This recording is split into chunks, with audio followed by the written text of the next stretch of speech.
दौड़ी दौड़ी और आई और कहती है विरह की विरह वेदना सुनकर भी भूल जाते हैं। दो चार दिना जीवन में पल पल क्यों कल पाते हो। एक गोपी आई और दौड़ कर कहती है गोविंद हमने तुम्हें अपना सर्वस्व माना है, हमने पूरे संसार से नाता तोड़ दिया, आपको अपना सर्वस्व मान लिया। और कहती है गोविंद सीखा है तीर चलाना तो कुछ औषधि भी करना सीखो, यदि घाव नहीं भर सकते हो तो क्यों चितवन तीर चलाते हो, क्यों चितवन तीर चलाते हो। क्योंकि महाराष्ट्र में अनंत गोपियां पहुंची और मेरे गोविंद सबसे दूर हो गए। एक गोपी आई और कहती है गोविंद जब आप बांसुरी बजाते हो ना, हम भोजन बना रहे होती हैं तो हमारा भोजन नहीं बनता, उन लकड़ियों से अश्रु टपकने लगता है, उन लकड़ियों से अश्रु टपकने लगता है। गोपी आई और क्या कहती है पहले ही सोच समझ लेते मैं भली बुरी हूँ कैसी हूँ, जब बाही पकड़ ली तो क्यों ब्रजराज न जाते हो, क्यों ब्रजराज न जाते हो।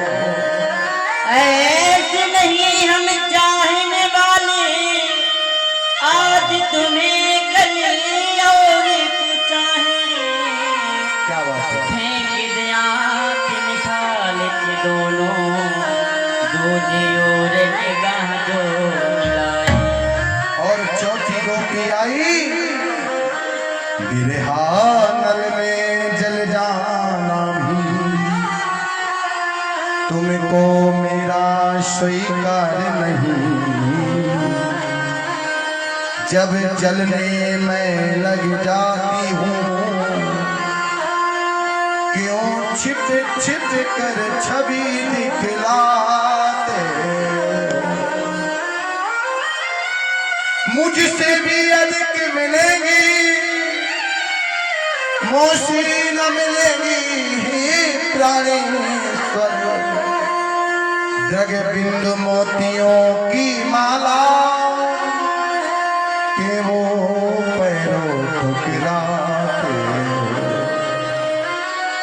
एक गोपी आई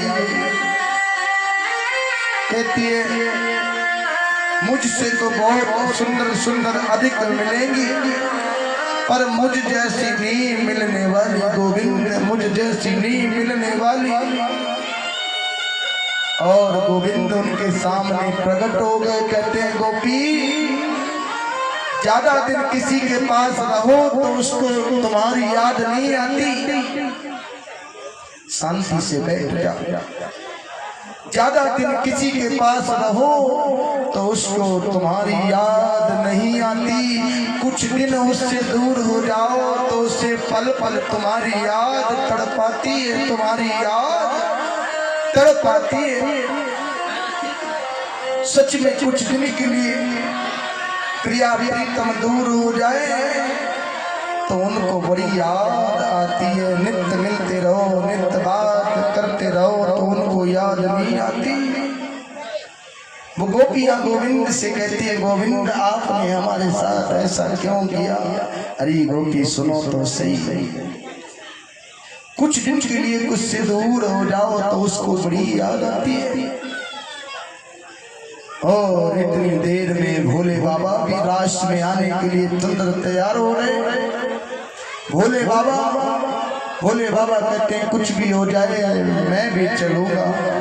महाराष्ट्र में एक दिन वो भोले भंडारी बन गए नर से नारी, वृंदावन आ गए हैं। सुंदर महाराज हुए।